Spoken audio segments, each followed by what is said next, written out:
ప్రభువైన యేసుక్రీస్తు నామములో మీ అందరికీ నా హృదయపూర్వక వందనాలు. ఏ రీతిగా మిమ్మల్ని కలుసుకునే కృపను దేవుడు నాకు ఇచ్చినందుకు నేను ఎంతో సంతోషిస్తూ ఉన్నాను.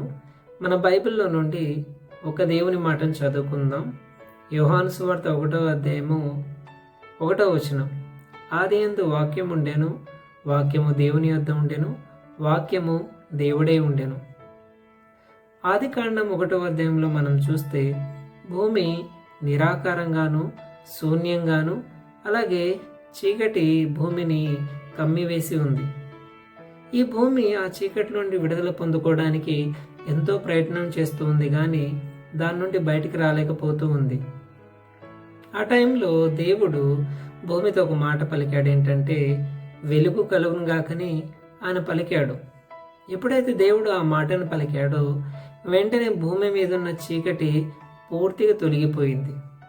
ఆ తర్వాత ఈ 1వ అధ్యాయం చివరి వచనాల్లో మనం చూసినట్లయితే భూమి, ఆకాశంలో పక్షులు, సముద్రంలో చేపలు, మహావృక్షాలు, పశువులు సమస్తాన్ని కూడా పొందుకొని ఎంతో అందంగా మారింది.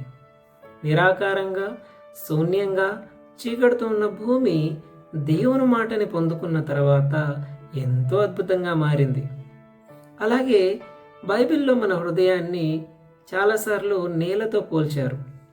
ఈరోజు మన హృదయంలో పాపం అనే చీకటి, నిరాశ అనే చీకటి, నిస్పృహ అనే చీకటి, ఆర్థిక ఇబ్బందులు, అనారోగ్యం అనే చీకట్లు మన హృదయంలో ఉన్న వెలుగై ఉన్న దేవుని మాటను మనం పొందుకున్నట్లయితే ఆ యొక్క చీకట్లో నుండి మనం బయటికి రాగలుగుతాము. ఈరోజు దేవుడు మనల్ని తన మాట ద్వారా నడిపించాలనుకుంటున్నాడు. కాబట్టి మన ఆలోచన చూడ్డానికి ఎంత సరైనదిగా మనకు అనిపించినా ఆ ఆలోచన మనం పడేసి కేవలం వాక్యాన్ని మనం నమ్మినట్లయితే నిజంగా మన హృదయంలో గొప్ప నిరీక్షణ మనం పొందుకుంటాం.